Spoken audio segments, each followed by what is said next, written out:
இந்த பிறவியில் நாம் செய்யக்கூடிய பாவங்களுக்கு இனி வரக்கூடிய பிறப்புகள் தான் பார்த்திங்கன்னா மன்னிப்பு கிடைக்கும்.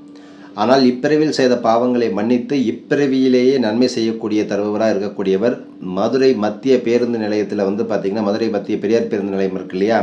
ஸோ அருகில் உள்ள சுந்தரேஸ்வரர் பார்த்திங்கன்னா இந்த பிறவியில் செய்த பாவங்களை இந்த பிறவிலேயே தீர்த்து வைக்கக்கூடிய சிவனாக இருக்கிறார். சிவன் அம்மனுடன் மேற்கு நோக்கி அமர்ந்து லிங்கத்துக்கு பூஜை பண்ணுறாங்க. தீராத பிரச்சனைகளிலிருந்து விடுபடுவதற்கு எல்லாம் சிவனுக்கு நீங்கள் மாலை அணிவித்து பூஜைகள் செய்து இந்த மாலையை இங்கே இருக்கக்கூடிய அந்த கோவிலில் இருக்கக்கூடிய சண்டிகேஸ்வரருக்கு இந்த மாலையை அணிவித்து சண்டிகேஸ்வரரிடம் உங்கள் பிரச்சனையை நீங்கள் சொன்னீங்க அப்படின்னா நமது பிரச்சனையை சண்டிகேஸ்வரர் மூலியமாகத்தான் சிவபெருமானிடம் தீர்த்து வைக்க முடியும்.